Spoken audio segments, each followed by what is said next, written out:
ओम स्वस्ति न इंद्रो वृद्धश्रवाः स्वस्ति नः पूषा विश्ववेदाः स्वस्ति नस्तार्क्ष्यो अरिष्टनेमिः स्वस्ति न बृहस्पतिर्दधातु भद्रं कर्णैः शृणुयाम देवा भद्रं पश्येमाक्षभिर्यजत्राः स्थिरैरङ्गैस्तुष्टवां स्वस्तिनोभिर्दशेमहि देवहितं यदाय ओम शान्तिः ओम शान्ति सम्पूर्णमा फेरि पनि नमस्कार। हामी विगत केही हप्ताहरूदेखि सत्सङ्गका क्रममा छौँ। बीचमा दशैं, त्यस पछाडि तिहार, त्यस पछाडि छठ, सम्पूर्ण चाड पर्वहरू संस्कारका कुराहरू जोडिए र त्यसले गर्दाखेरि हामी सत्सङ्गलाई फरक तरिकाले सेलिब्रेसन गरिराखेका थियौँ। त्यो पनि सत्सङ्गै हो, किन देवी देवताको आराधना गर्ने कुरालाई फरक तरिकाले आराधना गरिरहेका छौँ। फेरि विचार विमर्शको सन्दर्भ त फेरि पनि चलिरहन्छ। आज फेरि हामी अष्टावक्र गीताको सत्सङ्गको प्रसङ्गलाई जोड्दैछौँ। अष्टावक्र गीता महागीता हो, यसलाई महागीता पनि भनिन्छ र अष्टावक्र गीता यसर्थ महागीता होइन कि यसमा धेरै श्लोकहरू छन्। यसमा जम्मा 200 श्लोक छ, जबकि श्रीमद् भगवत गीतामा 700 वटा श्लोकहरू छन्। यसमा 200 को हाराहारी 300 को हाराहारी लगभग श्लोकहरू छन्। 300 को हाराहारी श्लोक हुँदाखेरि पनि यो महागीता बन्न सफल छ, यसर्थ कि यसको उद्देश्य महान छ। नीतिमा एउटा श्लोक छ कि तेजो यस्य विराजते सबलवान स्थूलेषु कः प्रत्ययः। नीतिको यो श्लोक चाहिँ हाम्रो अष्टावक्र गीताको हकमा लागू हुन्छ। अस्ति स्थूल तनु हात्ती ठुलो छ, तर एउटा माउतीको सानो अंकुशमा नियन्त्रण हुन्छ। अनि यत्रो सानो दियो छ, तर त्यत्रो एउटा ठुलो क्षेत्रफलको अँध्यारोलाई त्यसले नष्ट गरिदिन्छ। अनि सानो चट्याङमा एउटा सानो ढुङ्गो आउँछ भन्छन्, वज्र बनिन्छ, जसलाई त्यो आउने सानो चट्याङको ढुङ्गोले ठुला ठुला पहाडहरुमा खाल्डो बनाइदिन्छ। त्यही भएर तेज तत्व, शक्ति तत्व बलवान हुन्छ। त्यसमा आकार प्रकारले महत्व राख्दैन। यो अष्टावक्र गीताको हकमा पनि त्यही नै लागू हुन्छ, किनभने अष्टावक्र गीता भनेको चाहिँ यस्तो बाण हो, यसको प्रहारले वास्तवमा हृदयमा भएका सम्पूर्ण अज्ञानहरूलाई चाहिँ सर्लक्कै छिनालिदिन्छ। साधकहरूको मस्तिष्कमा यसले झङ्कार पैदा गर्छ र एक एक श्लोकमा वास्तवमा यसले एउटा सिङ्गो जीवन बोकेको छ, एउटा सिङ्गो ज्ञान बोकेको छ र सिङ्गो शास्त्र बोकेको छ। तसर्थ खदिलो भएको हुनाले यो महत्त्वपूर्ण छ र यो चाहिँ फेरि अनुभूति जन्य छ। यो शास्त्र भन्दा पनि यसले सिधै व्यक्तिको अनुभूतिलाई टच गर्छ। जस्तो कि यहाँ अष्टावक्रले झ्याप्पै भन्ने, जनकले झ्याप्पै अनुभूति गरिहाल्दै। यहाँ तपन छपन बीचमा बाधा व्यवधान अनेक तर्क कुतर्कको कुरै छैन। ओहो तिमी त ब्रह्म तत्व हो नि, तिमी त सामान्य लटर पटर झिना मसिना कुडा कचडा दिमागमा लिएर हिँड्ने मान्छे कहाँ हो र भनेर अष्टावक्रले झ्याप्पै सम्झाउने बित्तिकै जनकले अहो अहम नमो मह्यम ओहो मलाई नमस्कार छ, मै अनन्त महाभूतौ अनन्त जीव विचय, म यो अनन्त महासागर पो रहेछु, त्यसमा त सानातिना जीव जस्ता यसो तरङ्गहरू उठ्ने खेल्ने गर्दा रहेछन्। मन रूपी बात चित्तवाती समुत्थिते, अगाडि आएको थियो अघिल्लोमा प्रसङ्ग, चित्तवाती समुत्थिते, चित्तरूपी हावा चल्ने बित्तिकै मै अनन्त महाभूतौ चित्तवाती समुत्थिते अहो भुवन कल्लूरैर विचित्रैर द्राक्षमुत्थितम। यो सारा संसार दुनियाँ लफडा, यो तारा मण्डल नक्षत्र के छ नि, अब यो कल्पना संसार जाग्रत स्वप्न सुसुप्ति यसो सम्झिने हो भने यो दुनियाँ सानो छैन। यो दुनियाँ सानो छैन, यो अनन्त कोटी ब्रह्माण्ड भनिन्छ। आजभोलि विज्ञानले चाहिँ यो अनन्त कोटी ब्रह्माण्डको बल्ल छेउछाउमा पुग्न थालेका छन्। यो एउटा ग्यालेक्सी हो, हामी बस्ने मिल्की वे भन्ने ग्यालेक्सी। यो ग्यालेक्सीका हामी टुप्पामा यस्ता कयौं चाहिँ ग्यालेक्सीहरू छन् भन्छ। त्यसैलाई अनन्त कोटी ब्रह्माण्ड भनेर चाहिँ हाम्रो शास्त्रले पहिलेदेखि चर्चा गर्दै आएको छ र यो अनन्त कोटि ब्रह्माण्ड सृष्टि ममा आफूमा यो अनन्त कोटि ब्रह्माण्डको अधिष्ठान, अनन्त कोटि ब्रह्माण्डको आधार, अनन्त कोटि ब्रह्माण्डको सृष्टि मबाट भएको। म स्रष्टा हुँ, आई एम द क्रिएटर, हैन? म स्रष्टा हुँ भन्ने कुरा चाहिँ जनकले अनुभूति गरेका छन् र जनकले भनेका छन्, अहो भुवन कल्लोलैर विचित्रैर द्राक्षमुत्थितम, ओहो यत्रा अनन्त कोटि ब्रह्माण्डहरू एकैछिनमा खडा भए। द्राक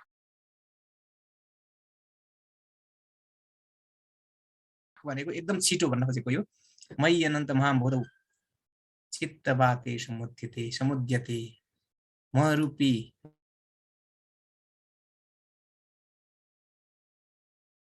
म आफू महासागर रूपी म आफूमा चित्त रूपी हुरी जब चल्यो त्यस पछाडि अनन्त कोटि ब्रह्माण्डहरू सृष्टि भए भनेपछि यो चित्त भन्ने चिज नै वास्तवमा सृष्टिको मूल तत्व हो।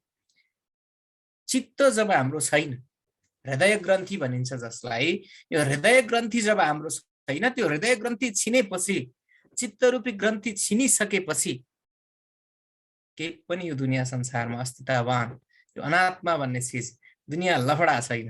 वास्तवमा म त्यो आत्मतत्व मात्र स्थित छ। त्यहाँ कुनै द्वैत भन्ने, कुनै ड्युअलिटी भनिन्छ, द्वैत दोस्रो केही पनि छैन।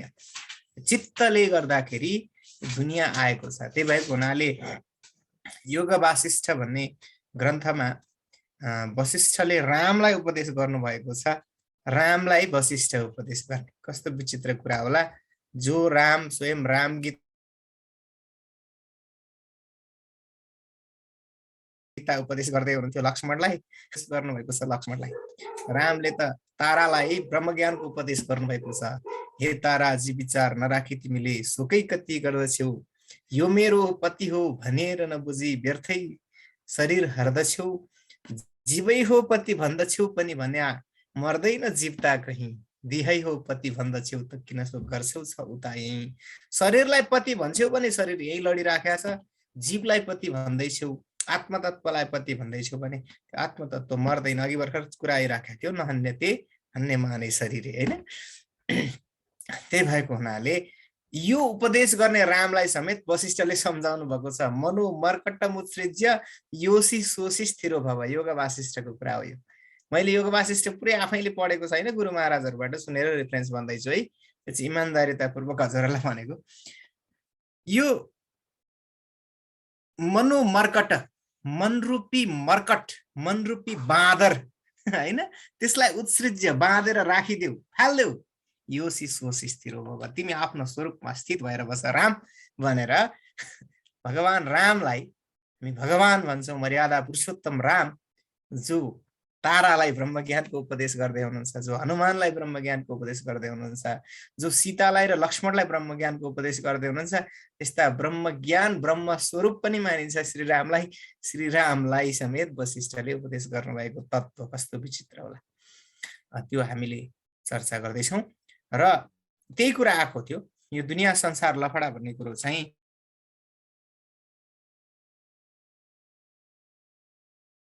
वास्तवमा चित्त नै हो। उनीहरूले नै हामीमा सबथोक उपस्थित भयो भनेर जनकले फ्याट्टै अनुभूति गरिहाल्ने कस्तो विचित्रको कुरा। यसमा चाहिँ कुनै अष्टावक्रले भन्ने बित्तिकै जनकले फिल गरिहाल्नु, यो विचित्रको कुरा हो। जस्तो कि हामी एक आपसमा म भन्छु, हजुरहरूलाई फिल हुँदैन, हजुरहरूले भने पनि मलाई फिल हुँदैन। किन हुँदैन भने एक त जुन व्यक्तिले भन्दैछ त्यो व्यक्तिलाई फिल नभइकन त्यसले फिल गराउनै सक्दैन। एउटा कुरा चाहिँ के हो भने मसँग जे छ मैले त्यो प्रसार गर्ने हो, मसँग नभएको कुरा त म प्रसार गर्न सक्दिनँ। तर्क वितर्क गर्छौँ, हामी छलफल गरेका छौँ, सत्सङ्ग भन्ठानेका छौँ, व्याख्या विश्लेषण गर्छौँ, रमाउँछौँ, आनन्दित हुन्छौँ, कण्ठ गर्छौँ, अर्को ठाउँमा भन्छौँ, विचित्रको कुरा हो। तर साधना, शक्ति, अनुभूति यो पृथक पाठ हो। यसलाई चाहिँ हामीले मसँग एउटा चाहिँ वैराग्य छ भने न मैले अरूलाई विरक्त बनाउने हो। म आफू सम्पत्तिको पछाडि दौडिराखेको छु, मानको प्रतिष्ठा पछि दौडिराखेको छु, नामको प्रतिष्ठा पछि दौडिराखेको छु भने मैले अरू कुनै व्यक्तिलाई विरक्ति सिकाउने भन्ने कुरा त उही यस्तै यस्तै खालको हो। त्यही भएर मैले सुरुमै इमान्दारितापूर्वक एउटा कुरा भनेको छु, निवृत्ति मार्गको कुरा गरेर प्रवृत्ति मार्ग सुधार्ने फ्रड बिजनेस गरेको मान्छे हुँ म चाहिँ। मैले पहिला भन्न खोजेको चाहिँ एज अ पर्सन मैले भन्न खोजेको साधनाको तह भनेको पृथक पाटो हो, जुन कुरामा हजुरहरू मभन्दा धेरै अगाडि नै हुनुहुन्छ। त्यसर्थमा हजुरहरूको यो साधना शक्ति ममा पनि आओस् भन्ने पनि कामना गर्छु। र अब यो तेस्रो प्रकरण हाम्रो चलिराखेको छ। यसमा तेस्रो प्रकरणमा अष्टावक्रले नै भनिराख्नु भएको छ फेरि है। यसमा हामीले 7औं 8औं श्लोकतिर गरिराखेका छौँ है। अब यहाँ कुरा आएको छ, उद्भूतम ज्ञान दुर्मित्रम अवधार्याति दुर्बलः आश्चर्यम काममाकाङ्क्षेत कालमन्तमनुसृतः। मनमा विषय प्रतिको मोह उत्पन्न हुन्छ। ज्ञान दुर्मित्र भनेको ज्ञानको खराब साथी, दुर्मित्र भनेको शत्रु भन्न खोजेको खास। दुर्मित्र भनेको दुर्मित्र भन्नु र शत्रु भन्नुमा अलिकति फरक छ। शत्रु भनेको त शत्रु भन्ने थाहा हुने बित्तिकै व्यक्ति टाढिन्छ, मतलब भयो। जस्तो हामीलाई शत्रु भन्ने बित्तिकै त शत्रुसँग त छेउमा जान चाहन्नौ हामी हैन। तर दुर्मित्र भनेको दुर्जन हो तर मित्र हो, किन उसको छेउमा जान पनि मन लाग्छ हैन, तर उसले कहिले कल्याण पनि गर्दैन। मित्र हो तर दुष्ट छ हैन। मित्र भएपछि के गरिन्छ, उसको संगत गरिराखिन्छ तर उसले कल्याणको बाटोतिर नि लैजाँदैन।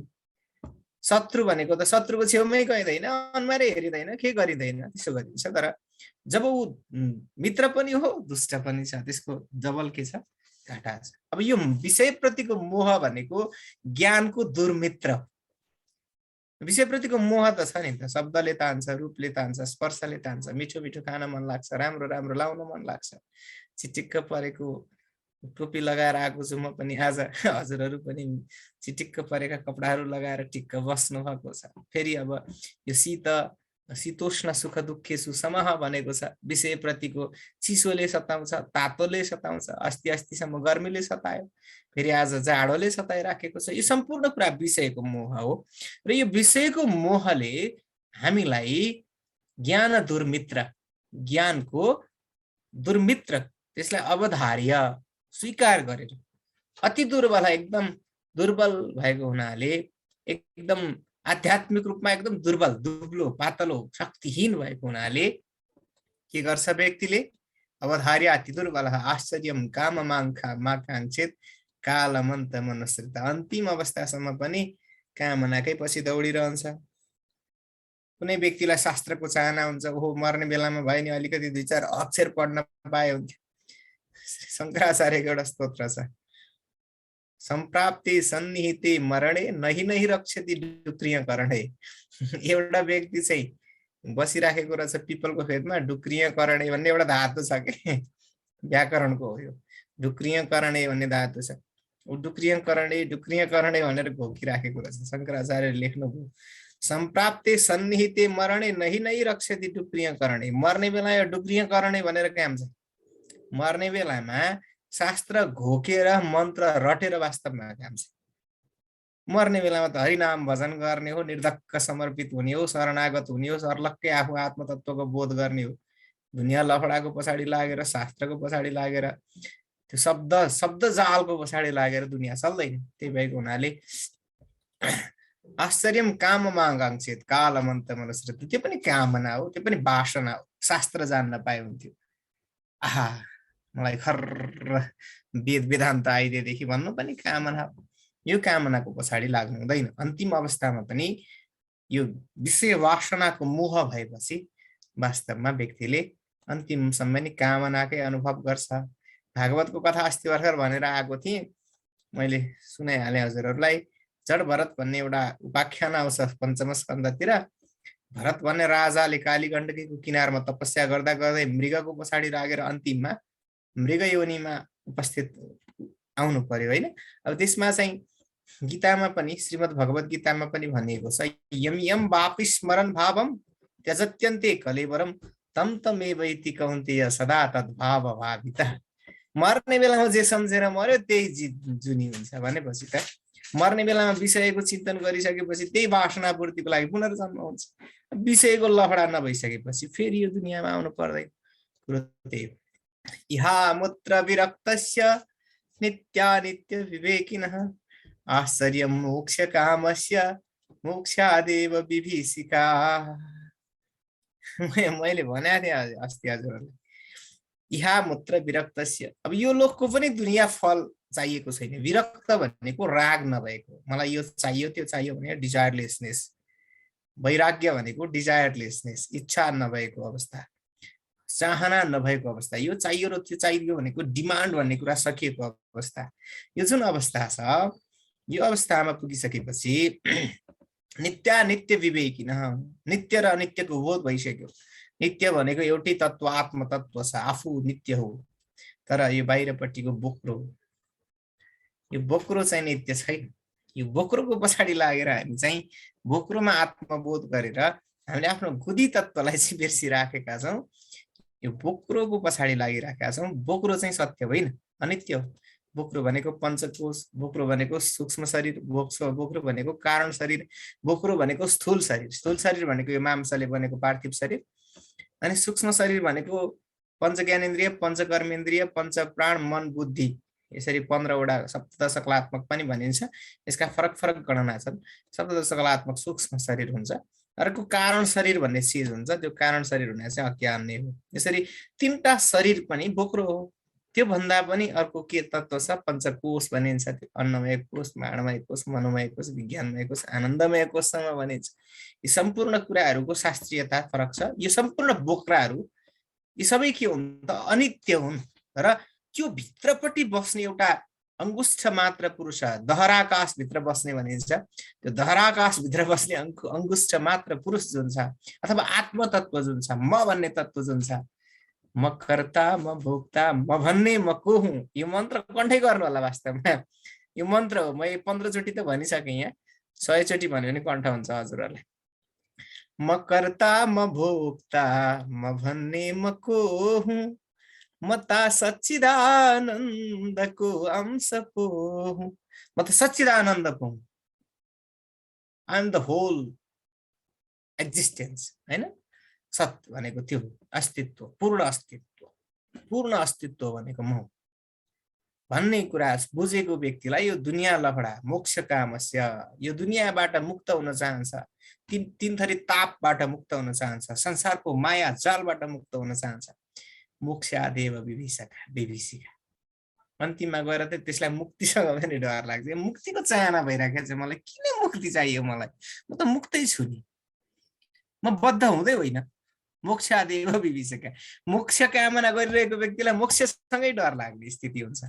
साधनाको यो पराकाष्ठामा त्यस्तो हुन्छ। यस्तो है, धीरस्तु भोज्यमानोपि। अब फेरि यसलाई फरक तरिकाले पनि व्याख्या गरिन्छ। आश्चर्य मोक्ष कामस्य, मोक्षादेव विभीषिकाको मतलब चाहिँ के हो भने, विषयप्रतिको चिन्तन हुँदै हुँदै गइसकेपछि झ्याप्पै विषय छुट्न आँट्यो भने पनि मान्छेलाई डर लाग्छ भन्ने कुरा पनि यसको अर्थ गरिन्छ है त। अब यो पनि भयो। अर्कोमा जाउँ। धीरस्तु भोज्यमानोपि विद्यमानोपि सर्वदा आत्मानं केवलं पश्यन् न तुष्यति न कुप्यति। अब यो पनि विचित्रैको कुरा छ। अब यहाँदेखि चाहिँ नयाँ अगाडिसम्म चाहिँ मैले रिभाइज गरेको हुँ, मतलब दोहोऱ्याएको हुँ। धीरस्तु भोज्यमानोपि, धीर भनेको त्यो व्यक्ति, यहाँ धीर भनेको त्यो व्यक्ति हो। धीर भनिन्छ नि, धैर्य भएको व्यक्तिलाई धीर, वीर, प्रशान्त भनिन्छ। तर धीर शब्दको अर्थ कालिदासले एक ठाउँमा बडो राम्रोसँग गर्नुभएको छ। यो धीर शब्दको अर्थ चाहिँ हजुरहरूले सम्झिनु हुँदा अत्यन्त उत्तम हुन्छ अध्यात्म मार्गमा लागेको मान्छेले। विकार हेतौ सति विक्रियन्ते येषां न चेतांसि तएव धीराः। यो कविता हो कालिदासको। उनले के भनेका छन् भने, अगाडि विकार उत्पन्न गराउने हेतु छ, तर पनि जसको चित्त विकृत हुँदैन त्यो व्यक्ति हो धीर। धीर भनेको त्यो व्यक्ति हो जसलाई विकार उत्पन्न गराउने हेतु, जस्तो कि अगाडिपट्टि एकदम मेवा मिष्ठान्न राखिएको छ तर खाउँ खाउँ लाग्दैन। जिब्रोमा रस आउँछ नि, हामीलाई अगाडि रसभरी देखेपछि त्यो रस आउँछ, तर धीर व्यक्तिलाई, वास्तविक ज्ञानी व्यक्तिलाई, धीर व्यक्तिलाई चाहिँ त्यो लाग्दैन। अगाडि एकदम राम्रो रूपवान केही छ, एकदम राम्रो रूप भएको राम्रो ठाउँ छ, अथवा हिमालय पहाडमा घुम्नेहरूलाई पर्यटकहरूलाई त्यो लाग्ला, कामुक व्यक्तिहरूलाई त्यस्तै सुन्दर व्यक्तिहरू देखेर त्यस्तो लाग्ला। यो सम्पूर्ण कुरा जति छ त्यो दृष्टि भन्ने कुरा देखेर, रूप देखेर त्यसको आँखामा फेरि मोह जाग्दैन। यसरी कुनै पनि इन्द्रियमा अगाडि विकारको हेतु हुँदाहुँदै पनि विकार उत्पन्न हुँदैन भने चाहिँ त्यो धीर हुनुको अवस्था हो। त्यस्तो धीर व्यक्ति त्यही मात्रै हुन सक्छ जुन व्यक्ति ज्ञानको पराकाष्ठामा पुगेको छ, साधनाको पराकाष्ठामा पुगेको छ, विषय वासनाले चिमोड्दैन, त्यस्तो व्यक्ति चाहिँ धीर। तर त्यस्तो धीर भइसकेपछि चाहिँ कुन अवस्था आउँछ त? भोज्यमानोपि, त्यसले भोग गरिराखेको छ, खाइराखेको छ, लाइराखेको छ, हेरिराखेको छ, आँखा छ देखिन्छ, जिब्रो छ कसैले दिन्छ खाइराखेको छ, यसरी भोग गरिराखेको छ। अथवा पीड्यमानोपि सर्वदा, अथवा अर्काले कसैलाई दुःख दिइराखेको छ, सताइराखेको छ, पीडा भइराखेको। पीडा भनेको दुनियाँले देख्दाखेरिको पीडा हो, तर त्यो धीर व्यक्तिलाई त पीडाको अनुभूति हुँदैन। तर दुनियाँले देख्दाखेरि अर्काले दुःख दिइराखेका छन्, सताइराखेका छन्, तर आत्मानं केवलं पश्यन्, उसले त आत्मतत्व मात्रै देखिराखेको छ। उसको दृष्टिमा दुनियाँको लफडा छँदै छैन, उसको दृष्टिमा के पनि छैन। आत्मानं केवलं पश्यन्, न तुष्यति न कुप्यति। उसलाई न त के न उफ्रौँ नाचौँ गाउँ भनेर पुरा सन्तुष्टि भनेर चाहिँ उत्ताउलो खालको तुष्टि पनि छैन, न कुप्यति भनेको रिस पनि छैन, चलिराखेको छ, चलेगा चल्ता है भन्छ। आनन्दले आफ्नो तालमा बसेको छ, आनन्दले अजिङ्गर सुते जस्तो सुतिरहेको छ। दुनियाँ मतलब चाहिँ अजिङ्गर सुत्छ भन्छन्, कोही मैले त अजिङ्गर देखाएको छैन, अजिङ्गर सुते जस्तो आनन्दले लडिरहेको छ। दुनियाँको लफडासँग उसलाई मतलब छैन। त्यस्तो हुन्छ ज्ञानी व्यक्ति। धीर भनेको ज्ञानी भन्नु खोज्छ। चेष्टमानं शरीरं स्वं पश्यत्यन्य शरीरवत् संस्तवे चापि निन्दायां कथम क्षुभ्येन महाशयः। चेष्टमानं शरीरं स्वं, आफ्नो शरीर हो, त्यो आफ्नो शरीरले चेष्टा त गरिराखेको छ, हेर्ने काम गरिराखेको छ, सुँग्ने काम गरिराखेको छ, खाने काम गरिराखेको छ, दुनियाँ गरिराखेको छ, व्यवहार त चलाइराखेको छ, चेष्टा सम्पूर्ण शरीरमा छन्। तर आफ्नै शरीरलाई पनि त्यो ज्ञानी व्यक्तिले पश्यत्यन्य शरीरवत्, अर्काको शरीर जस्तो। जस्तै कि मलाई अहिले वेदकुमारी माताले उहाँ निधारमा हात राखिराख्नु भएको छ, मलाई वेदकुमारी माताले निधारमा हात राख्नु भएको कुराले केही प्रभाव पार्दैन, किनभने उहाँले राख्नु भएको हो नि, तर उहाँलाई चाहिँ प्रभाव पार्छ किन उहाँको आफ्नो निधार हो। अर्काको शरीरमा भइरहेको गतिविधिले हामीलाई केही प्रभाव पार्दैन।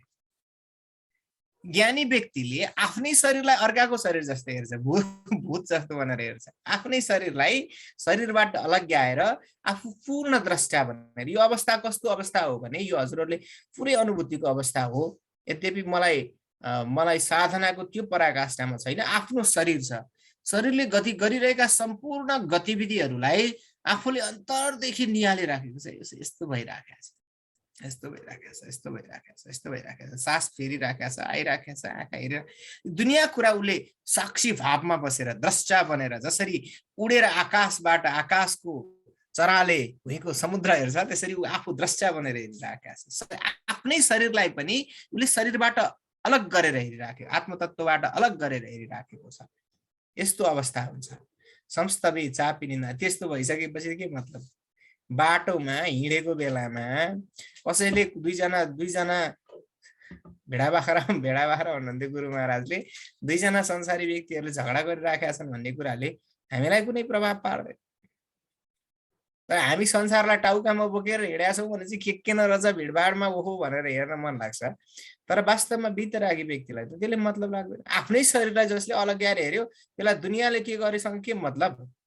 उसले मतलब गरिरहँदै आफ्नै शरीरलाई पनि अर्काको शरीर जस्तो बनाएर हेरेको व्यक्तिले संस्तवे चापि निन्दायाम, चाहे कसैले स्तुति गरोस्, बडा प्रसन्न बनाएर उचालेर हजुर त ठुलो, त्वमेव माता च पिता त्वमेव आरती गरेर दुनियाँ गरेर उचाले पनि नो मतलब, खादा ओडाए पनि मतलब छैन, सर्पको माला लगाइदिए पनि मतलब छैन। संस्तवे चापि निन्दायाम कथम क्षुभ्येन महाशय। निन्दा गरे पनि, जुत्ताको माला लगाइदिए पनि, खादा लगाएर दुनियाँ गरे पनि केही टेन्सन, केही चिन्ता, कुनै पनि विकार, कुनै पनि क्षोभ भन्छ त्यसलाई। कथम क्षुभ्येन, क्षोभ, चित्त दुखाई, प्रशंसाले पनि के न आहा भन्ने अर्थ हुँदैन, त्यो आफ्नो एकदम समान अवस्थामा बसिरहन्छ। माया मात्रमिदं विश्वम पश्यन् विगत कौतुकः अपि सन्निहिते मृत्यौ कथं त्रस्यति धीरधिः। माया मात्रमिदं विश्वम पश्यन् विगत कौतुकः, यो दुनिया संसार त माया इल्युजन हो, यसमा केही पनि छैन। यो दुनिया देखिएको हो किनकि मसँग चित्त छ, चित्त भएको हुनाले देखिएको हो, तर वास्तविक यो चित्त भन्ने कुरा नि माया हो। चित्त पनि बेकारको कुरा, यो मैले आफ्नो लीलाको लागि सृष्टि गरेको कुरा, म वास्तविक हुँ भन्ने कुरा बुझेको मान्छेले विगत कौतुक भनेको छ। कौतुक भनेको इच्छा के, जान्ने चाहना, यस्तो भइदिए हुन्थ्यो उस्तो भए, इच्छा, कामना, चाहना, जान्ने इच्छा। कौतुक भनेको के, इच्छा, यो भइदिए हुन्थ्यो त्यो भइदिए हुन्थ्यो, यस्तो चाहे हुन्थ्यो उस्तो भए हुन्थ्यो, यस्तो छ कि उस्तो छ कि। दुनिया लफडा जुन छ, यो कामना भन्ने कुरा नष्ट भइसकेको व्यक्ति अपि सन्निहिते मृत्यु, मृत्यु नजिकै आएर बस्दा पनि कथम त्रस्यति धीरधिः भनिहाले अघि नै। धीर भनेको को भन्ने कुरा मैले बताइसकेँ। त्यो धीर व्यक्ति चाहिँ कथम त्रस्यति, किन डराइरहेको छ, because this is art of dying भनिन्छ। यो श्री श्री रविशङ्करहरूको एउटा आर्ट अफ लिभिङ भन्ने छ है, र आर्ट अफ डाइङ भन्ने छ ओशो रजनीशको आर्ट अफ डाइङ, मर्ने कला। वास्तवमा यो अष्टावक्र गीता चाहिँ मर्ने कला हो। मर्ने कला भनेको मृत्युसँग किन डराउने, मृत्युलाई साथी मानेर टक्क अँगालो मारेर ए काल लैजा अहिले मलाई भन्ने कविता लेखेको थिएँ मैले एउटा। मेरो चाहिँ त्यो खालको कविता होइन, मेरो चाहिँ अलिक फ्रस्ट्रेसन टाइपको कविता हो। तर काललाई खुसी भएर स्वागत गर्ने, आइज काल अँगालो मारौँ तर म झ्याप्प भनेर उसलाई, किन आफ्नो शरीरलाई पनि आत्मतत्वबाट छुट्याइसकेको छ, आफ्नै शरीरलाई ऊ भूत बनाएर राखेको छ भने उसलाई मृत्युसँग के डर। त्यो ज्ञानी व्यक्ति मृत्युसँग कुनै हालतमा पनि डराउँदैन। यो कुरा आयो है त। कथम त्रस्यति निष्पृहं मानसं यस्य नैरास्येऽपि महात्मनः तस्यात्मज्ञान तृप्तस्य तुलना केन जायते। कामना रहित, नैराश्य भनेको आशा रहितता अथवा मोक्ष अवस्था जुन छ, त्यो मोक्ष अवस्थामा पनि निष्पृहं मानसं यस्य, मन चाहिँ के छ भने मोक्ष पनि चाहिएको छैन क्या। कस्तो मन होला त्यो होइन। दुनियाँलाई के चाहिएको छ, मुमुक्ष भन्छ नि हामी। यो दुनियाँ लफडा तार्दै हुन्थ्यो, संसारको सागर चाट्टे काटी हुन्थ्यो, विषयको चक्रमा नपर्न पाए हुन्थ्यो भन्ने लाग्छ ठुलै लाग्यो भने। अहिले त हामीलाई त्यो विषय पनि आनन्द आइराखेको छ। जाडोमा ज्याकेट लाउन पाइएको छ, आनन्दले बस्न पाइएको छ, यहाँ बसेर 20-25 जना आउनु भएको छ, सुन्नु भएको छ, एकछिन पछाडि प्रशंसा गर्नुहुन्छ, मक्ख पार्नुहुन्छ भने छु है। यो मोहले तानिराखेको छ, विषयले तानिराखेको छ, संसारले तानिराखेको छ। संसारले तानिराखेको अवस्था त सेकेन्डरी कुरा हो, तर धीरधि अघि जुन भन्यो धैर्य भएको धीर व्यक्ति, ज्ञानी व्यक्ति कस्तो छ, नैराश्येऽपि निष्पृह, निराशामा पनि। नैराश्य भनेको चाहिँ आशा रहितताको अवस्था, डिजायरलेसनेस भनिन्छ।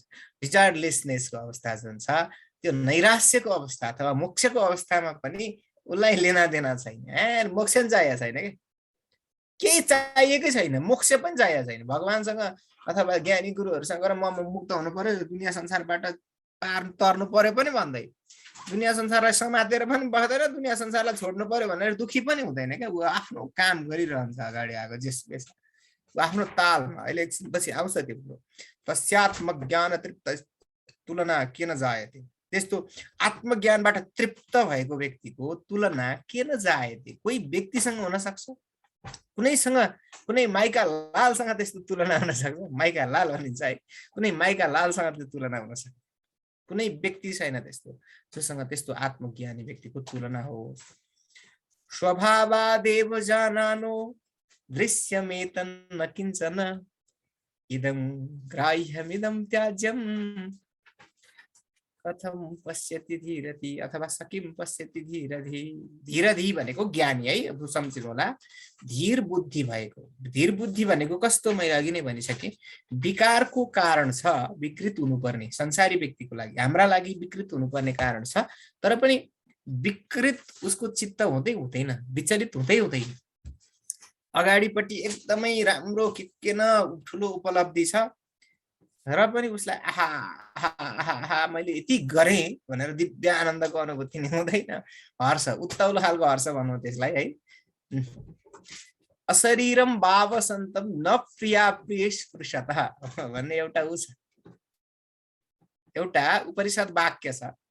अशरीरम भावसन्तम न प्रिया प्रिय स्पृशतः। जुन व्यक्तिको शरीर नै छैन त्यो व्यक्तिलाई प्रिय र अप्रियले स्पर्श गर्दैन। प्रिय भनेको यही हजुर हाम्रो इच्छा माया मोह। उज्जवल गुरु उज्जवल सरले चाहिँ यसो केही भन्नुहुन्छ, गुरु भन्नुहुन्छ है त, ब्यानर बनाउनुहुन्छ, हाल्नुहुन्छ, हामी ओम भन्छौँ लेख्छौँ होइन। प्रिय हो नि यो हाम्रो, हामीलाई यही प्रिय लाग्छ। अब अप्रिय छँदैछ। हरेक व्यक्तिका आफ्ना प्रिय र अप्रिय फरक हुन्छन्, किनकि यो शरीर छ। किनकि शरीरलाई हामीले आफ्नो भनेर ठानेका छौँ। शरीरभित्र हामी सीमित भएर बसेका छौँ। हामी सिङ्गो समुद्रमा, सिङ्गो आकाशमा हामी सर्लक्कै आकाशवत भएर बस्न चाहँदैनौँ। हामी चाहिँ एउटा सानो घेराभित्र, परिधिभित्र बद्ध छौँ र हामी कुनै व्यक्तिको प्रशंसा चाहन्छौँ, कुनै व्यक्तिको निन्दा चाहन्छौँ, कुनै व्यक्तिको कुरा काट्छौँ। आज बिहान मात्रै मैले एकजनासँग आधी घन्टा एकजनाको कुरा काटेँ। बडा आनन्द लिए कुरा काटेर आनन्दित हुन्छौँ। सम्झिन्छु म कहिलेकाहीँ कुरा काट्न पाउँदा नि हामीलाई बडो दिव्य आनन्द आउँछ। भनेपछि कुरा काट्ने, प्रशंसा गर्ने यो दुनियाँ लफडा हामी गरिरहन्छौँ, किनकि हामीसँग शरीर छ। तर अशरीरम भावसन्तम, जसले आफ्नो शरीरलाई नै आत्मतत्व भन्दा बाहिर राखिदिसकेको छ, त्यसलाई प्रिय र अप्रियले छुँदैन। आहा भनेर उत्ताउलो पाराको खुसी पनि हुँदैन, ओहो भन्ने खालको यो एकदमै दुःख लाग्दो स्थिति पनि हुँदैन। यो स्थिति हुन्छ। यही कुरा स्वभावादेव जानानु दृश्यमेत न किञ्चन। दृश्यम भनेको देखिएको चिज, जाग्रत स्वप्न सुषुप्ति तिनै अवस्थामा देखिएको चिज।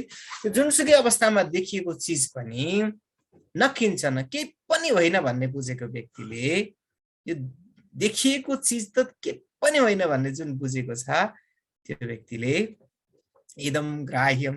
अब यो देखिएको चिजै केही होइन भने, जब देखिएको चिज केही हुँदै होइन भने यो समात्नुपर्छ र यो छोड्नुपर्छको के मतलब? इदम ग्राह्यम, यो समात्नुपर्छ मैले, इदम त्याज्यम, यो छोड्नुपर्छ मैले, के मतलब? हामीलाई आफ्नो काखमा बसेको नाति बडो सत्य लाग्छ, त्यही भएर त्यसलाई समातेर सुमसुम्याएर मै खाउँ जस्तो लाग्छ। तर अब त्यो नाति साथी केही होइन, छोराछोरा केही होइन, यो शरीर केही होइन। जब आफ्नो मन, शरीर, बुद्धि समेत केही होइन भन्छ भने त्यो छेउमा देखेको कुरो त सेकेन्डरी कुरा। जुन कारणले ऊ अगाडि बढिराखेको छ, जुन कारणले उसको दिमागमा चिन्तन आइराखेको छ, त्यसलाई समेत उसले केही होइन भन्छ भने त्योसँग जोडिएको दायाँ बायाँका कुराहरू त फरक भए होइन। त्यही भएको हुनाले दृश्य संसारलाई के पनि होइन भन्ने मिथ्याको रूपमा बुझिसकेको, आनन्द अनुभूति गरेको है। फेरि यो बुझेको भनेको चाहिँ गुरुले भन्नुभएको छ, मैले नि गुरु बुझेँ, अब नाति साथीलाई खेलाइरहन्न है म भन्नु होला। फेरि वेदकुमारी माता त्यसो नभन्नुहोस्, नाति नि अहिले रोलिन् छेउमा छिन् भनेपछि यो मतलब चाहिँ के हो भने, त्यो अनुभूति हामीलाई जब भयो नि, त्यो अनुभूति हामीलाई हुने बित्तिकै यो समात्नु पर्ने, यो छोड्नु पर्ने, यो आफ्नो, यो अर्काको, यो गुड, यो नट गुड होइन भन्ने कुरा चाहिँ, ब्याड गुड ब्याड भन्ने कुरा चाहिँ हामीलाई त्यस्तो लाग्दैन। त्यही भएको हुनाले ग्राह्य र त्याज्य भन्ने त्यो अवस्थासम्म हुन्छ जबसम्म हामीले त्यसलाई महत्त्व दिइराखेका छौँ, त्यसलाई सत्य सम्झिराखेका छौँ, त्यसैलाई सर्वेसर्वा सम्झिराखेका छौँ, तबसम्म हामीलाई त्यो लाग्छ। तर त्यो नहुने बित्तिकै केही हुँदैन। अब अर्कोमा जाउँ। अन्तस्त्यक्त कसायस्य निर्द्वन्द्वस्य निराशिसः यदृच्छया गतो भोगो न दुःखाय न तुष्टये। अन्तस्त्यक्त कसायस्य, अन्तर हृदयदेखि नै, कसाय भनेको मैलो, टर्रोपना अथवा राग भन्न खोजेको है। यो कसाय भनेको राग। कसाय भन्ने शब्दको अर्थ चाहिँ गेरु भन्ने रङ पनि हुन्छ, राग भन्ने पनि हुन्छ, मैलो भन्ने पनि हुन्छ, टर्रोपना भन्ने पनि हुन्छ है। कसाय भनेको चाहिँ राग, मोह, जसले हामीलाई तानिराखेको छ। त्यो अन्तर हृदयदेखिको सम्पूर्ण दुर्वासनाहरूलाई, सम्पूर्ण रागहरूलाई, सम्पूर्ण क्षोभहरूलाई जसले त्यक्त कसायस्य छोडिदिइसकेको छ। त्यस्तो व्यक्तिलाई निर्द्वन्द्वस्य, फेरि द्वन्द्व पनि छैन। निर्द्वन्द्व भनेको, द्वन्द्व भनेको ड्युअलिटी, कि तातो चिसो, आफ्नो परको, तलको माथिको, यो त्यो भन्ने द्वन्द्व छ।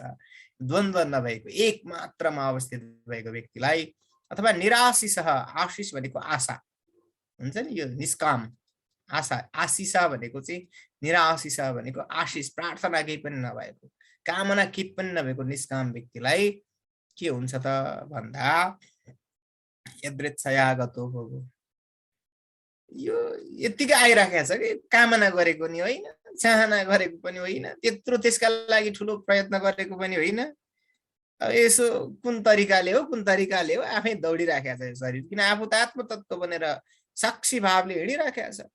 आफ्नो शरीर नै उसले छोडिदिइराखेको छ, त्यसलाई ड्राइभिङ नै गरिराखेको छैन। तर त्यो ड्राइभिङ नगरे पनि यदृच्छया भन्छ, यदृच्छया चोपपन्नम स्वर्गद्वारम अपावृतम। अटोमेटिक भनिन्छ नि, हामी अटोमेटेड भनिन्छ नि जुन कुरालाई, त्यसलाई यदृच्छा भन्छ संस्कृतले। अटोमेटिकल्ली आएर यो संसारको प्रवाहमा जहाँ चलिराखेको छ, चल्नुपर्छ त्यही चलेको छ, यदृच्छया। त्यसलाई चाहिँ प्रारब्धले भनिन्छ, प्रारब्ध कर्म भनिन्छ खासमा शास्त्रमा। प्रारब्धले चाहिँ तानिराखेको छ, त्यही भएर प्रारब्ध पशुलाई एउटा एउटा कर्म आइरहेको छ। मिठो खानु पर्यो भने मिठो आइरहेको छ, मिठोमा नमिठो आइरहेको छ, दुनियाँ त लफडा भइरहेको छ। यसमा चाहिँ जड भरतको उपाख्यान एकदमै राम्रो हुन्छ है। यदृच्छा भनेको चाहिँ हजुरहरूले सम्झिनुभयो भने यो भागवतमा जड भरतको एउटा कथा आउँछ। त्यसमा भरत राजा पछि मृग भए, मृग भइसकेपछि फेरि जड भरतको रूपमा उत्पन्न भए। जड भरत चाहिँ के गर्थे भने, सानोमा पिताजीले वेद चण्डी रुद्री पढाउन खोज्नुहुन्थ्यो, ब्राह्मणको घरमा जन्मेका थिए, वेद रुद्री चण्डी पढाउन खोज्नुहुन्थ्यो, पढ्दै जस्तो त गर्नुहुन्थ्यो, फेरि एकछिनपछि बिर्सिनुहुन्थ्यो। अब बाउले पढाउन खोजिरहेछन्, पढे जस्तो नि गरिरहेछन्, फेरि मतलब छैन, एकछिनपछि बिर्सिसके। आनन्दले आफ्नो मस्त कलन्दर भन्छन् होइन, मस्त कलन्दर भएर हिँडिराखेका छन्, दुनियादारीको लफडा छ। फेरि कहिलेकाहीँ चाहिँ पिता माताको देहावसान भइसकेपछि सौतेनी दाजुभाइहरूले कहिले दाउरा चिर्न लगाउँछन्, कहिले खेत जोत्न लगाउँछन्, कहिले मकैबारी रुँग्न लगाउँछन्। गएका छन् मकैबारी रुँग्न लगाएको भने बाँदर हेरेर बस्नु है त भने, बाँदरहरू आइराखेका छन्, मकै खाइराखेका छन् भने आनन्दले हेरिराखेका छन्। आहा क्या मिठो मानेर खाएका भने पनि छैनन् है त, त्यो पनि मतलब छैन। फेरि त्यो बाँदर साँदरको इन्जोय गर्नेतिर पनि लाग्यो है, खाइराखेका छ। अनि तँलाई बाँदर हेर्न पठाएन भने हेरिराखेको छु, त्यही देखिरहेको छु मैले बाँदरी, देखिराखेको छ, हेरिराखेको, हेर्नु भनेर पठाएको हेरेँ मैले, हेरिराखेको छ, मतलब नै छैन। फेरि त्यो चाहिँ त्यो चोरका सरदारहरूले फेरि उसलाई चाहिँ जड भरतलाई चाहिँ एक्चुअली बलि दिन भनेर लैजान्छ, घिसार्दै अब मार्नु पर्यो भनेर लैजान्छ, मार्न लगिरहेछन्, अचानकमा राखिरहेछन्, मतलबै छैन ल, अचानकमा राखिराखेका छन्। मान्छेले त्यो जीवन जोगाउनु, जिजीविसा भन्ने हुन्छ नि हाम्रो, जिजीविसा कस्तो तीव्र जिजीविसा हुन्छ हामीसँग। सानो हामीलाई त यहाँ नङको छेउमा निक्लिने नङसिरी हो कि के भन्छन्, यो जाडोमा बढी लाग्छ माताजीहरूलाई, अलि बढी भाँडासाँडा मान्नु पर्छ, हामीलाई भन्दा अलि बढी लाग्छ। यो छेउमा लागेको एउटा सानो यत्रो छाला छ, त्यसले यति दुःख दिन्छ, यत्रोले दुःख दिन्छ हामीलाई भने सिङ्गो शरीर नष्ट हुन थालेको छ, अचानकमा राखिसकेका छन्, डरै छ यस्तो अवस्था। फेरि त्यति मात्रै हो र फर्केर लिएर जेन तेन दुर्गा माताले जोगाइदियो। फेरि रौगण नाम गरेको राजाले पाल्की बोक्न पो लगाइरहेछ, भरिया बनाएर पाल्की नै बोकिराख्नु भएको। यो अवस्था कि मतलब प्रारब्धवश जे आउँछ, दुनियाँको लफडामा जे आउँछ त्यस्तो यदृच्छयागत भोग हो। भोग भनेको चाहिँ के हो भने, भोग भनेको चाहिँ हामी एक हो भन्ने बित्तिकै भगवानलाई भोग लगाउने भन्ने बित्तिकै लसुन प्याज नहालेको मिठो चिटिक्क परेको होइन, हाम्रा कयौँ कुराहरू। भोग भन्ने बित्तिकै हामी पोजिटिभमा जान्छौँ, भोग भन्ने बित्तिकै हामी तृप्तितिर जान्छौँ। तर भोग भनेको तृप्तिको मात्रै विषय होइन, सुख दुःखान्यतर साक्षात्कार हो भोग। सुख अथवा दुःख जुनसुकैको साक्षात्कारलाई भनिन्छ भोग। आफ्नो भोग भोग्नुपर्छ भन्ने चलन छ गाउँघरमा। दुःख अथवा सुख यदृच्छयागत अटोमेटेड जुन तरिकाले संसारको प्रवाहमा आइराखेको छ, त्यो प्रवाह संसारको अटोमेटेड आइराखेको जुन दुःख हुन्छ, त्यो दुःख भोगेर पनि न दुःखाय, न त त्यसले दुःख दिन्छ, न तुष्टय, न के न आहा आहा आहा आहा भन्ने नि। रघुगण नाम गरेको राजाले पाल्की बोकाएर आएको छ अनि त्यसले लास्ट अन्तिममा के भन्छ भने है मरेको लास भनेर गाली गर्छ, जीवन मृत भन्छ, जीवन मृत, है जिउँदो लास त भनेर गाली गरेपछि जीवन मृतत्व नियमिन राजन, म जन्मिएर मर्नु भनेको जिउँदै मरेको त जो पनि हुन्छ, हामी पनि आखिर जिउँदै मर्ने हो। जन्मेदेखि उल्टो गन्ती सुरु भइसकेको छ भने त्यो व्यक्ति जिउँदै मरेको होइन, जन्मिँदै मरिसकेको छ। त्यो अन्तिमको मृत्यु भनेको त त्यसो त्यो पूर्णाहुति जस्तो, मर्न त हामी मरिसकेका छौँ, मरिसक्यो नि त हामी, मृत्यु त हामीसँग हिँडिरहेको छ, मृत्युको साथी हो हामी। त्यही भएको हुनाले जीवन मृत भनेको त सामान्य कुरा भनेको छ, आनन्दले हिँडेको छ। यो कुरा चाहिँ हाम्रा विद्वान अष्टावक्रले जनकलाई भनेपछि अब जनक उवाच चतुर्थ प्रकरण सुरु भयो। जनकले भन्नुहुन्छ हन्तात्मक, त्यो हन्तान मज्ञस्य लेखेर चाहिँ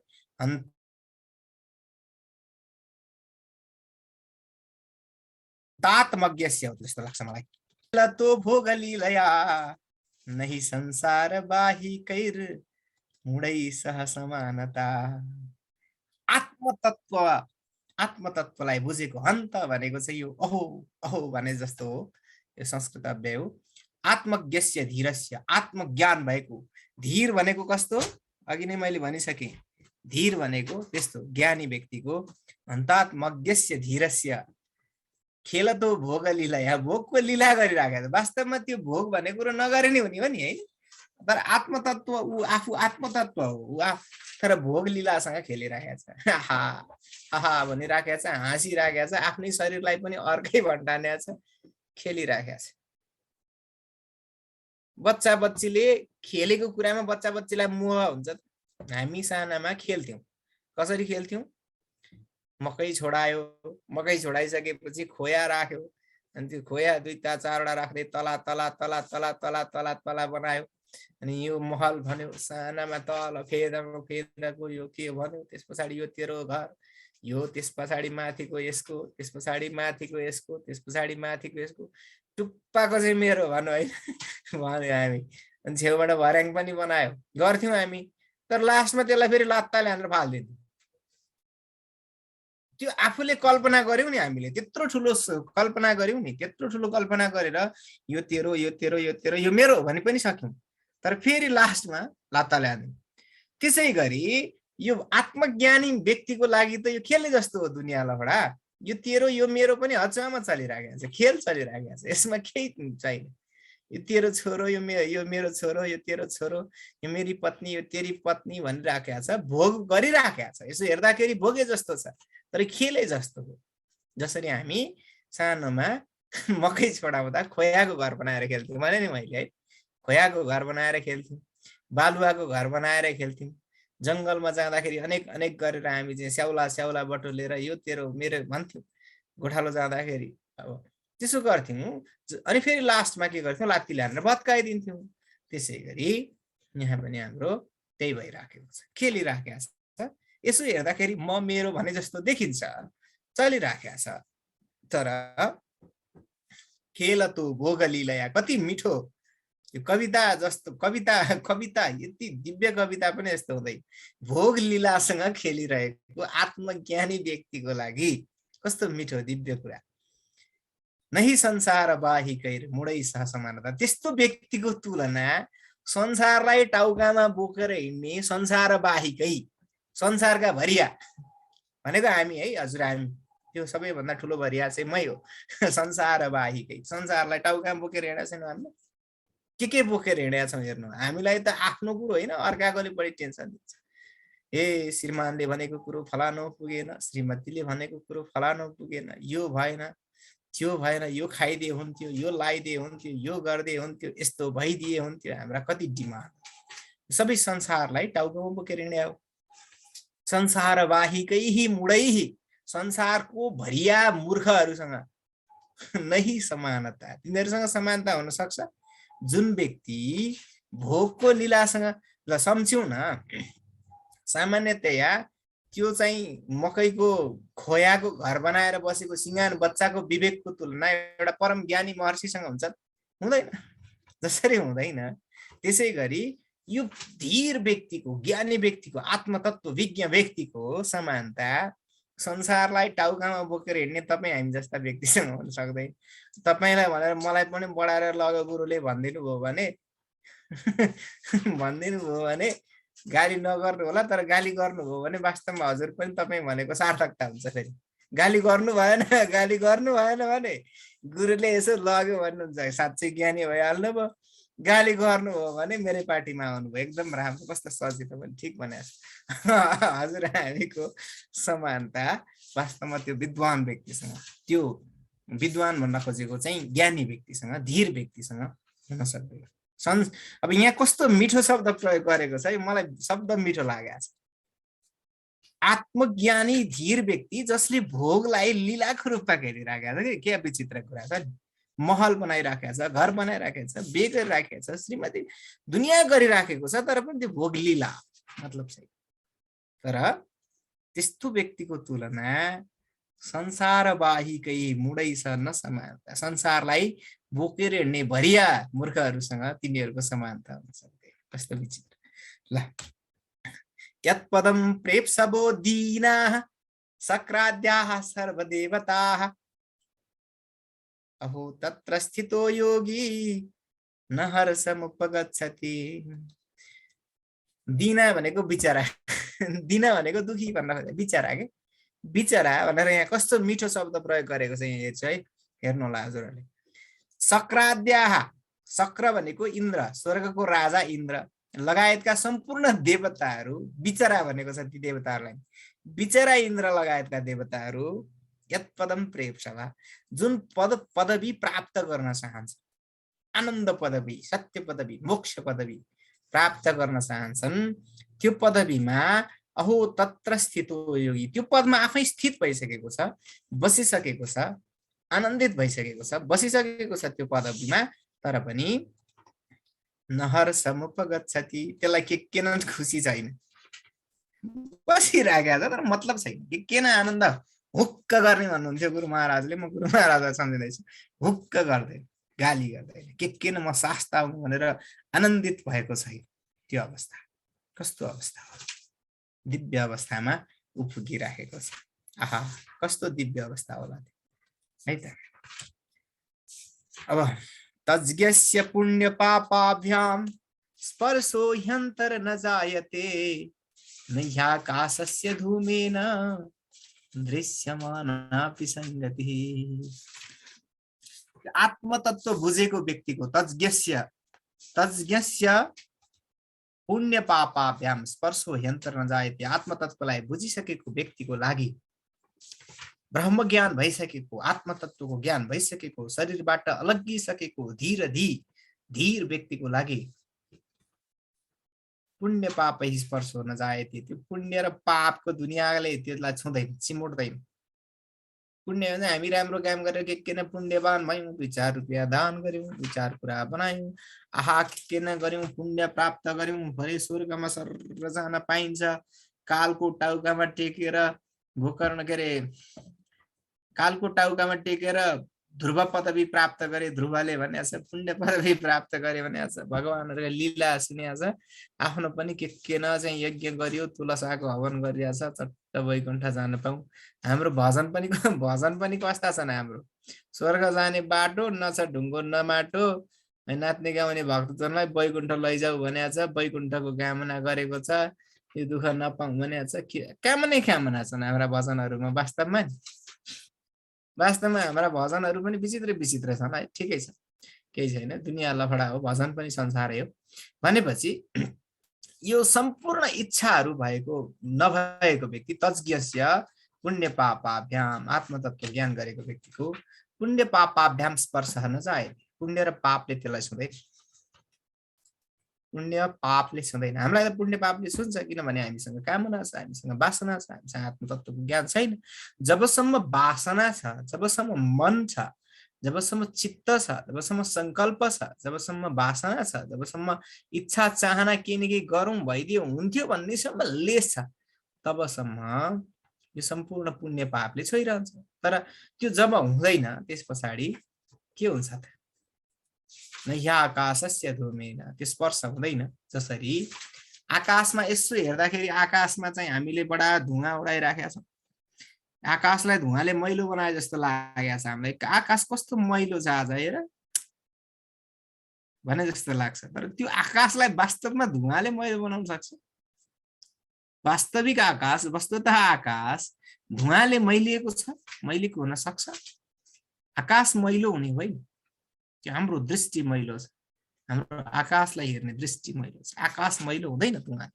वास्तवमा देखिँदा देखिँदै पनि आकाशसँग धुवाको कुनै संसर्ग छैन, कुनै मतलब छैन। आकाश आकाश हो, धुवा धुवा हो, तिनीहरू एकदमै फरक हो। तिनीहरूको कुनै संगति, कुनै संसर्ग, कुनै स्पर्श, कुनै तिनीहरूको बिचमा रिलेसनशिप छैन। किनभने आकाशले जुनै अवस्थामा पनि त्यो धुवालाई छोड्दिन सक्छ। आकाशले धुवा नभएदेखि मरिमेट्ने केही काम गर्दैन। आकाश धुवासँग टाँसिएर बस्दैन। त्यही भएर देखिँदा दृश्यमानापि संगति, देखिँदा देखिँदैको पनि आकाशसँगको सम्बन्ध धुवासँग छैन। त्यसै गरी त्यो आत्मज्ञ व्यक्तिको यसो हेर्दाखेरि पुण्य र पापसँग सम्बन्ध भए जस्तो लाग्छ। त्यो आत्मज्ञानी व्यक्ति पनि यसै गरी संसारमा हिँडिराखेको छ, त्यसले नि खाइराखेको छ, त्यसले नि कर्म गरिराखेको छ, तर त्यसको पुण्य पापसँग कोही लेनादेना छैन। यो अवस्था विचित्र छ। अब हामी सायद यो प्रकरणको अन्तिम हो कि जस्तो लाग्छ। ठिकै छ, अगाडि बढ्ने भयो भने बढौँ, केही छैन। आत्मैवेदम धेरै व्याख्या गर्न आवश्यक छैन, किन व्याख्या भइसकेको छ।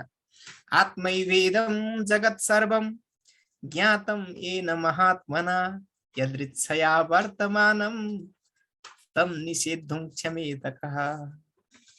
यो पनि विचित्र छ। आत्मैवेदम जगत सर्वम, यो दुनिया संसार आत्म तत्व नै हो। म पनि आत्मा, तिमी पनि आत्मा, त्यो पनि आत्मा, यो पनि आत्मा भनेर जसले बुझिसकेको छ नि, जुन महात्मना भनेको छ यहाँ, जुन महात्माले, जुन व्यक्तिले बुझिसकेको छ, यदृच्छया वर्तमानम तम निषेद्धुं क्षमेतकः। अघि नै भनिसके, संस्कृतमा एउटा यदृच्छा भन्ने शब्द धेरै ठाउँमा प्रयोग हुन्छ। गीतामा पनि यदृच्छा लाभ सन्तुष्टो द्वन्द्वातीतो विमत्सरः समसिद्धावसिद्धौ च कृत्वापि न निबध्यते गतसङ्गस्य मुक्तस्य भन्ने कुरा आएको छ है, गीतामा पनि आएको छ। यदृच्छा भनेको चाहिँ के हो भने अटोमेटेड कि त्यसमा त्यत्रो ठुलो कोही प्लान गरेर होइन, त्यतिकै आएको छ जुन कुरा यदृच्छा। यदृच्छा भनेको चाहिँ त्यसलाई कुनै कामना गरेर होइन, चाहना गरेर होइन, इच्छा गरेर होइन, त्यसै आएको जुन तत्त्व छ, त्यसै आइराखेको व्यक्तिलाई यो संसार आत्मतत्व नै हो, यो दुनियाँका पुण्य पापसँग मतलब छैन भनेर आनन्दले आफ्नो तालमा चलिराखेको दुनियाँलाई चल्न दिइराखेको जुन व्यक्ति छ, अटोमेटेड हल्लिराखेको जस्तो भनिन्छ। एउटा उदाहरण दिने गरिन्छ यसमा। जस्तो कि पंखा हामी इलेक्ट्रिक पंखा चलाउँछौँ, चलाइसकेपछि त्यो पंखा निभाउँछौँ, त्यो निभाइसकेपछि करेन्ट त पास भएको छैन, ऊर्जा सञ्चार भएको छैन, तर पनि त्यो पंखा निश्चित अवस्थासम्म चाहिँ घुमिरहन्छ। कि त्यसलाई भन्छ प्रारब्ध कर्म। कि त्यो चाहिँ प्रारब्ध कर्म। सामान्यतया त्यो नयाँ कर्म गरेर किन आर्जन गरेर त्यसको पुण्य पापसँग त लेनादेना छैन व्यक्तिलाई, तर पनि प्रारब्ध बस आइराखेको छ। त्यो पहिलाको प्रारब्ध कर्मले गर्दा त्यो घुमिरहेको छ। जस्तो पहिलाको त्यो कर्मको प्रवाहमा, जस्तो हामी कहिलेकाहीँ के हुन्छौँ भने कुनै ठाउँबाट हिँडिराखेका थियौँ, पछाडिबाट कसैले हुत्याइदियो, निश्चित ठाउँमा पुग्यौँ, हुत्याइसकेपछि त त्यो हिँडिन्छ नि त। हामीले आफ्नो बसले, आफ्नो कारणले, आफ्नो इनर्जी प्रयोग गरेर दौडेका छैनौँ, तर उडिरहेको छ। त्यसै गरी कर्मको प्रवाहमा चलिहाल्यो, उसलाई ज्ञान त भइसक्यो, तर कर्मको प्रवाहले पहिलेदेखि हुत्याइराखेको हुनाले प्रारब्ध कर्म रहन्जेलसम्म चाहिँ ऊ हुत्तिरहन्छ भन्ने एउटा मान्यता छ होइन।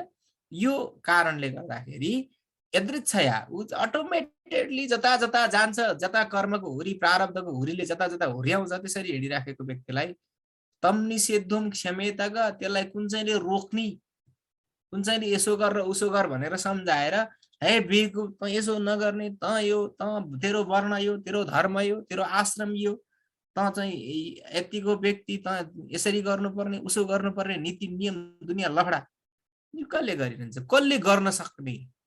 क्षमेतक हिम्मत कसको? यहाँ क्षमेतक त्यो गर्न सक्ने हिम्मत चाहिँ कसको के? विचित्रै कुरा वास्तवमा यो अष्टावक्र गीताका शब्दहरू पनि ठ्याक्कै हाम्रो ठाडो भाषा जस्ता छन् है। तम निषेधुम क्षमेतका, त्यसलाई निषेध गर्न सक्ने क्षमता कसको हो, त्यो हिम्मत कसको हो, हुनै सक्दैन। यानि कि त्यो व्यक्ति रोकिँदैन। ब्रह्मस्तम्भ पर्यन्ते भूतग्रामे चतुर्विधे विज्ञस्यैव हि सामर्थ्यम इच्छा अनिच्छा विवर्जने।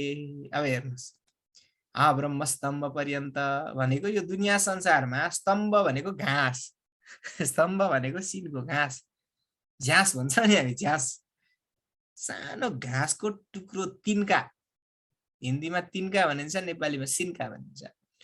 त्यो स्तम्भ र ब्रह्म भनेको ब्रह्माजी, ब्रह्म स्तम्भ पर्यन्त भनेको सम्पूर्ण सृष्टि भन्न खोजेको यो चाहिँ है। सम्पूर्ण सृष्टि, चरो मुसो भन्छौँ नि हामी, चरो मुसो कोही देखिँदैन भनेको मतलब केही पनि छैन भने जस्तो। ब्रह्म स्तम्भ भनेको चाहिँ सम्पूर्ण सृष्टि भन्ने अर्थमा प्रयोग हुने शब्द हो संस्कृतमा। सिङ्गो सम्पूर्ण सृष्टिमा अथवा भूतग्रामे चतुर्विधि, चार थरी भूतग्राम छ भनिन्छ है। भूतग्राम भनेको चार थरी के? एक थरी हुन्छ स्वेदज, स्वेदज भनेको पसिनाबाट निस्किने, जस्तै कि कमिला समिला आदि इत्यादि हाम्रै जुम्रा सुम्रा जे हुन्छन् स्वेदज। अर्को अण्डज, अण्डज भनेको अण्डाबाट जन्मिने। अर्को उद्भिज भनेको पृथ्वीलाई भेदन गरेर दुईटा पट्ट बनेर निस्किने हैन। अर्को जरायुज भनेको सालनालमा भेरेर निस्किने हामी जस्तो। यसरी चार थरी प्राणी हुन्छन्।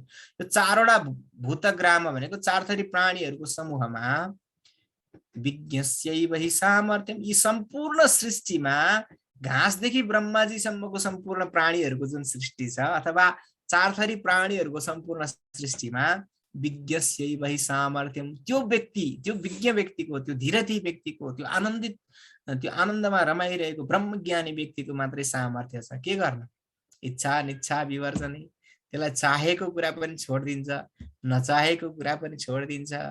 किन? चाहना पनि छैन, चाहना नभएपछि नचाहना पनि छैन।